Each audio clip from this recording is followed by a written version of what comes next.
शैक्षणिक मित्रों, आज हम एक वीडियो की रचना कर रहे हैं। एसएससी बोर्ड कक्षा 10वीं के पाठ संख्या 3 वाह रे हमदर्द। रचनाकार, लेखक, व्यंग्यकार घनश्याम अग्रवाल ने हमारी एक परंपरा पर हास्य व्यंग किया है। इस निबंध में बुद्धि वर्ग पर चिंतन का जो एक नशा रहता है, समाज में क्या चल रहा है, कहाँ चल रहा है, उसके पीछे उद्देश्य क्या है, उनका वह चिंतन मनन करता रहता है। हमारी एक परंपरा है कि यदि किसी को चोट लग जाए, कोई बीमार हो जाए, किसी के यहाँ कोई सुख हो या दुख हो, तो हम उसमें सम्मिलित होने के लिए जाते हैं। ये सामाजिकता का परिचायक है और कहा जाता है कि यदि सुख का विभाजन किया जाए तो वह दुगुना हो जाता है और यदि दुख को बांटा जाए तो वह आधा रह जाता है। शायद इसी कहावत को दिमाग में रखते हुए जब किसी के यहाँ कोई खुशी का अवसर होता है तो हम उसकी खुशी में चार चांद लगाने के लिए पहुंच जाते हैं, और किसी के यहाँ अगर दुख का वातावरण होता है तो भी हम वहाँ अवश्य जाते हैं। लेखक ने पाठ की शुरुआत यहाँ से की है कि एक अवसर पर समाजवाद और पूंजीवाद, समाजवाद बनाम पूंजीवाद पर भाषण का आयोजन किया गया था और उस भाषण को सुनने के लिए लेखक स्वयं गए हुए थे। भाषण का उनके ऊपर प्रभाव पड़ गया था और साइकिल से यात्रा कर रहे थे। एक मार्ग पर यात्रा करते समय सड़क पर सामने से आती हुई कार और साइकिल के बीच एक घमंड, एक अहंकार पैदा हो गया। साइकिल समाजवाद का प्रतीक है और कार पूंजीवाद का प्रतीक है। साइकिल को घमंड हो गया, भाई मैं क्यों रास्ते को छोड़ूं, मैं साइड क्यों दूं, और इसी अहंकार में साइकिल से कार का टक्कर हो गया और लेखक उस टक्कर में चोटिल हो गए, जख्मी हो गए और उन्हें इस बात का पता नहीं चला कि घटनास्थल पर क्या हुआ। वे बेहोश हो गए थे। और हमारे समाज में एक परंपरा है, मानवता का एक अंग है कि अगर कोई जख्मी हो जाए, किसी को चोट लग जाए, तो उसे अस्पताल तक पहुंचाया जाता है। उसी मानवता का पालन करते हुए कुछ लोग लेखक को अस्पताल में ले आए। अस्पताल के प्राइवेट वार्ड में सार्वजनिक अस्पताल के प्राइवेट वार्ड में उनको दाखिल कर दिया गया। उनके आसपास बहुत सारे लोग घेर कर उन्हें खड़े थे और जब वे होश में आए तो उन्होंने अपने आसपास लोगों को देखा, कुछ परिचित कुछ अपरिचित, और उनके मुंह से निकला मैं कहाँ हूँ, और उत्तर मिला आप अस्पताल में हैं।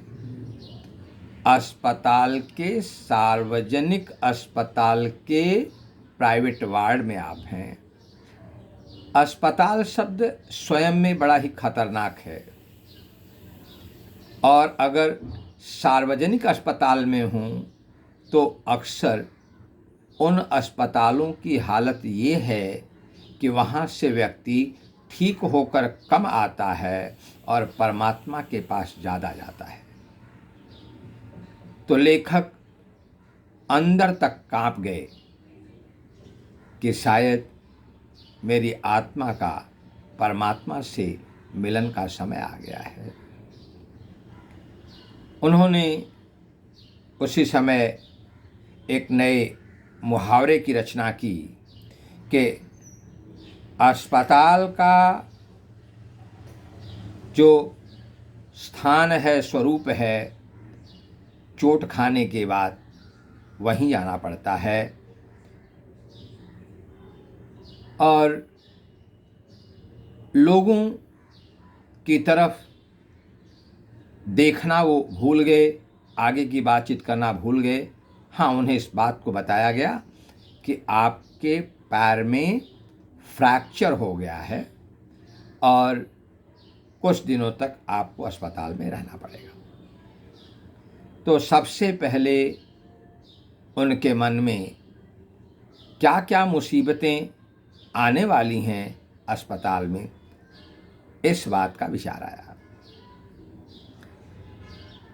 प्राइवेट वार्ड और सार्वजनिक अस्पताल में एक बड़ा अंतर ये है कि सार्वजनिक विभाग में आपको एक निश्चित समय तक ये छूट रहती है कि आपके रिश्तेदार, आपके मित्र आकर आपको मिलें, अर्थात केवल कम समय के लिए ही परेशान करने वाले लोग मिलें।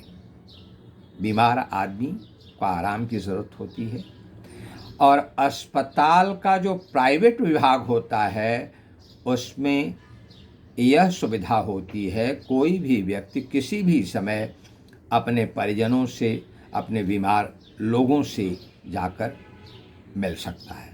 अर्थात इस बात की छूट होती है कि आप जब चाहें आप रोगी को जाकर परेशान कर सकते हैं।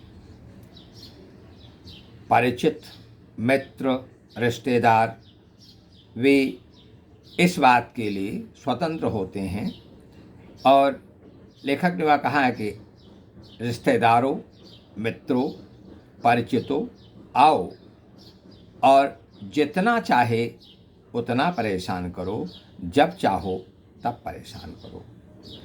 अभी जो आकर मिलने वाले लोग, शब्द आया है वाह रे हमदर्द, हमदर्द, सहानुभूति दिखाने वाले लोग, those who are sympathetic to you and want to pay sympathy, they are your हमदर्द। इन हमदर्दों के आने का जब सिलसिला शुरू होता है तो उस सिलसिले में लोग ये भूल जाते हैं कि जो रोगी है, जो अस्पताल में है, पहले तो दर्द के कारण उसे नींद नहीं आती है, और अगर आती है तो उस समय उसे अगर कोई डिस्टर्ब करे, बाधा पहुंचाए, तो उसकी क्या स्थिति होती है। तो एक उसमें किस्म है लोगों की अलग अलग। मैंने बताया कि जो मिलने वाले आते हैं उनमें पहली किस्म ये होती है, पहला प्रकार ये होता है कि जिन लोगों की अतीत में टांग टूटी हो, चोट खाए हों, दुर्घटना हुई हो, बीमार हुए हों, और अगर आप उनसे मिलने गए हैं तो वो लोग आपसे मिलने के लिए आते हैं। वो ये बताना चाहते हैं, अरे भाई, सबका दिन होता है। एक समय था, मैं बिस्तर पर लेटा हुआ था, तुम आए थे, आज तुम लेटे हुए हो और मैं आ रहा हूँ। समय किसी का नहीं होता है, समय में परिवर्तन होता रहता है। तो तुम मुझसे मिलने आए थे और मैं तुमसे मिलने आ गया हूँ।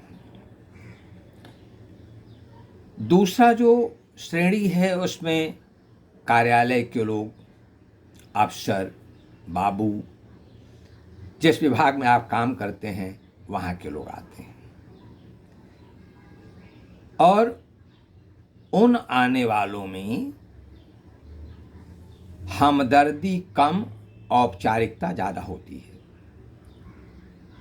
इस औपचारिकतावश जब वो आते हैं तो ये बताना निश्चित करके आते हैं कि मैं आपसे मिलने आया था। अगर आप सो रहे हैं तो आपको जगाएंगे, अगर आप आराम कर रहे हैं तो भी वो आपको आराम नहीं करने देंगे।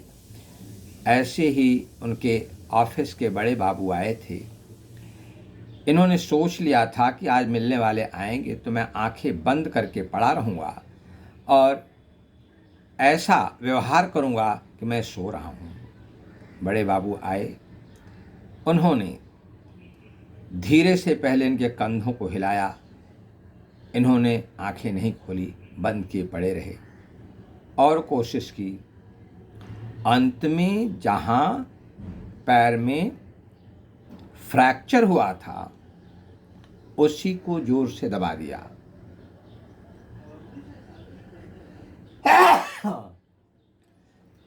लेखक कराह उठे, चीख उठे, लेकिन कर भी क्या सकते थे।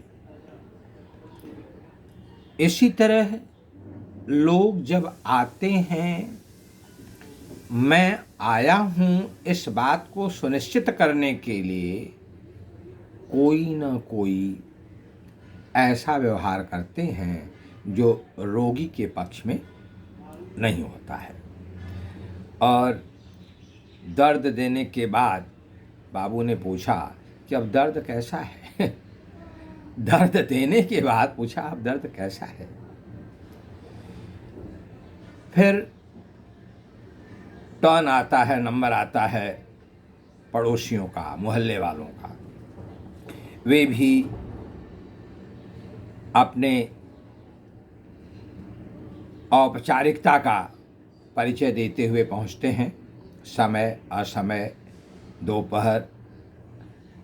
और उसी में एक कहानी उन्हें बताई है कि सोनाबाई को जब पता चला कि लेखक की टांग टूट गई है तो वह अपने 4 बच्चों के साथ अस्पताल पहुंची। पहुंचने के बाद उसने बच्चों से कहा, अंगुली से इंगित करते हुए, देखो बच्चों, ये अंकल हैं। ऐसे जैसे किसी बंदर को बता रहे हूं कि देखो ये बंदर है। बच्चे वहां पहुंचकर धमा चौकड़ी मचाने लगे। एक लड़का टेबल पर चढ़ गया, एक लड़की दवा की शीशी लेकर इधर उधर कथक करने लगी, कथकली डांस करने लग गई। और एक लड़का जो लेखक के पैर, टूटे हुए पैर में सैंड, बालू डालकर, रेती डालकर के बैग लटकाया हुआ था, उस पर बॉक्सिंग का प्रैक्टिस करने लगा। रपा रप मार रहा था। इसी बीच लड़की ने शीशी गिरा दी, शीशी टूट गई। एक बार सोनाबाई ने लड़की की तरफ घूरते हुए देखा और फिर दूसरी तरफ मुंह करके, भाई साहब दवा की शीशी का टूटना, दवा का गिरना शुभ है। हंसते हुए बोली, अब आप ठीक हो जाएंगे। लंबे समय के बाद वो गई और यह कहकर गई कि भाई साहब मैं फिर आऊँगी। ये सुन कर के लेखक अंदर तक काँप गए कि इस बार जो हुआ है अगली बार क्या होगा। कुछ लोग तो इतनी औपचारिकता करते हैं, केवल औपचारिकता को निभाने के लिए ही आते हैं। एक सज्जन आए, टैक्सी को बाहर अस्पताल के रोके रखा और दौड़कर आए, लेखक की छाती पर औंधे मुँह करके जोर जोर से रोने लग गए। रोते रहे और फिर अचानक सिर उठाया और फिर जब लेखक की तरफ देखा तो उन्हें आभास हुआ कि जिससे मिलने के लिए आए हैं ये वो नहीं है। उन्होंने कहा, माफ़ कीजिएगा, मैं गलती से दूसरे कमरे में आ गया। आजकल लोग ठीक से पता भी बताते नहीं हैं। इस दौरान जब वो रो रहे थे,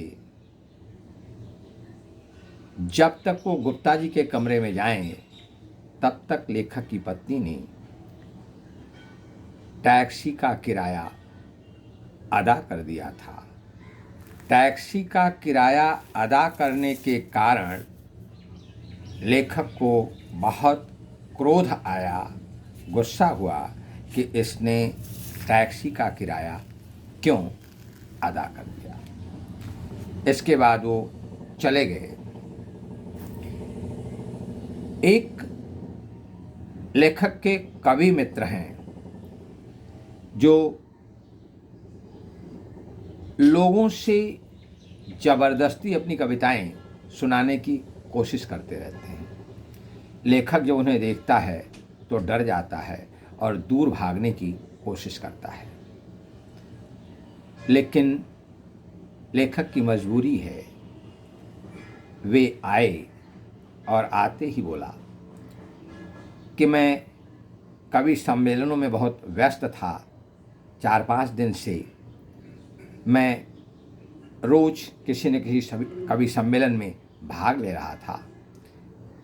आपके एक्सीडेंट के बारे में, दुर्घटना के बारे में सुना।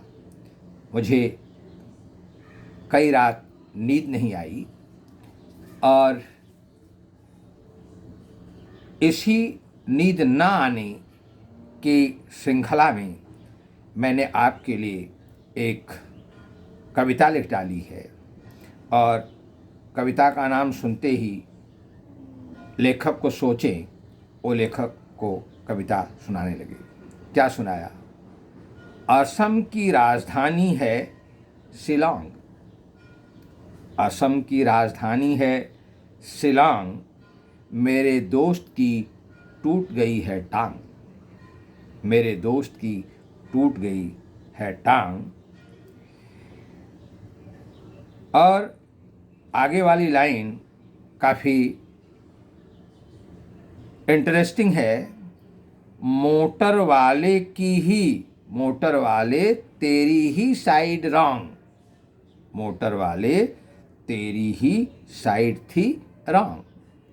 तो उन्होंने एक लयता बांधी, न कोई उसका छोर, न कोई अंत, न ओर, कविता का कोई सार नहीं।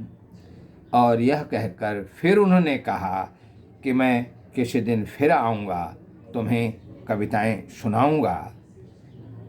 बड़ी मुश्किल से वो गए और फिर लेखक भगवान से प्रार्थना करने लगे, हे भगवान, मेरी दूसरी टांग भी तोड़ देना, लेकिन ऐसी जगह पर तोड़ना जहाँ मुझसे मिलने वाले ना आए।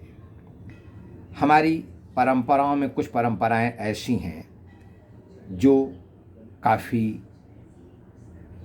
तकलीफ़ देती हैं।